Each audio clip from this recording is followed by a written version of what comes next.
Alrighty guys, I'm going to be working on building a power supply. The old one I built at school when I first started kind of took a dump on me, so I'm going to build a much better one. It's going to be really cool actually. So I received the stuff in the mail today that I didn't have, which pretty much was just banana jacks and so yeah, my buck converter. I had plenty more buck converters, but this one is a little special. I'll show you why. Just FYI, I picked up a windshield. This is going to be loads of fun with my Arduino. And I got this 18 gauge wire, because I already had 18 gauge black wire. I'm going to make my own jumpers. You always run out of those things. Leads are not as commonplace as I'd like them to be around here. Anyways, back to the task at hand. Power supply. So this power supply, I bought this at the Goodwill for like $2. This is a PC power supply. Got this at the Goodwill for like $1 or $2. Actually, yeah, $2. This is, I believe, like a charging unit for maybe a laptop or something, but it puts out 32 volts DC. Salvaged this, and I bought this little pedal at Goodwill for like $1. So my power supply is going to have most of these. You can see right here, that's where they all come out at. Ground is that guy right there, this one. And then I have 5 volts, 12 volts, 3.3 volts. I'll be using those. Sorry, that's negative 12 volts. I'll be using those as well though. Positive 12, negative 12, positive 5, negative 5, and 3.3. I'll be using those 5. And also I want a variable power supply. I want something to go higher than just like 30 volts, but honestly I probably don't need or won't be needing it much more than 30 volts. But in the future, if I come across an easy way, aside from building like a voltage doubler or something like that, then I'll just add it onto my bench. But for right now, 30 volts will be enough. Pretty much I'll chop off the end of this, take the positive and the negative, run it through this buck converter on the input, and the output will put out whatever I tell it to between 0 and 30, depending on these potentiometers right there, that one and that one.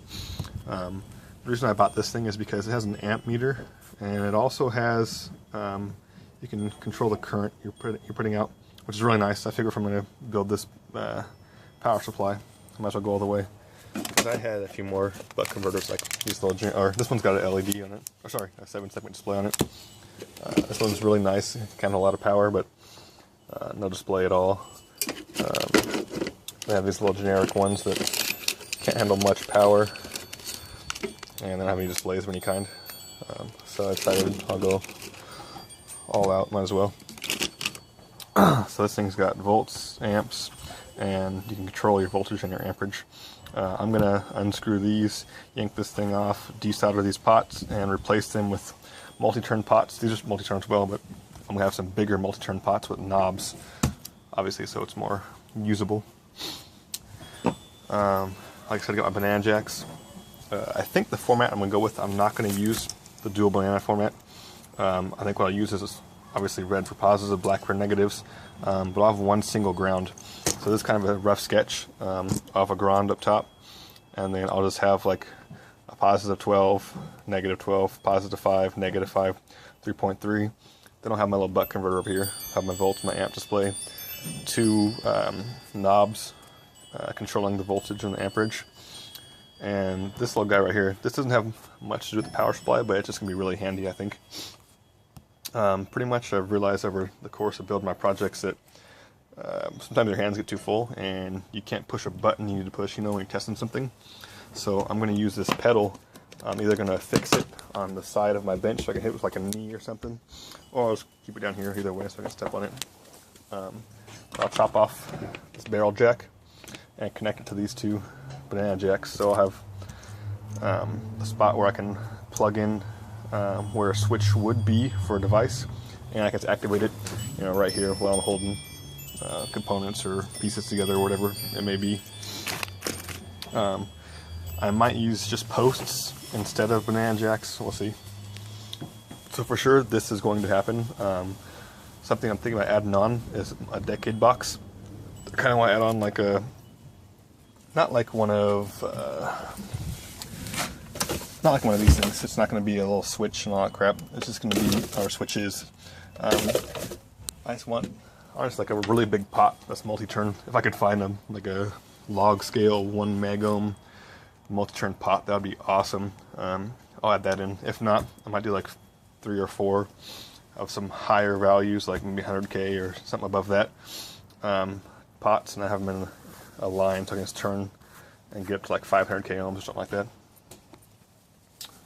Oh, and also, most important and the coolest part of this project is it's going to be flush with my desk.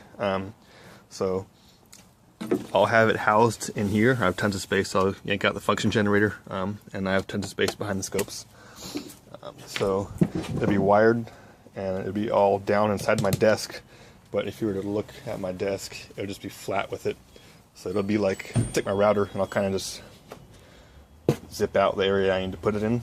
It has to be all nice and flush. It'll be really cool. I'm thinking I'll put maybe like a plexiglass little case for it or something. But yeah, it's really nice. So you guys get to watch as I build it. Until next time.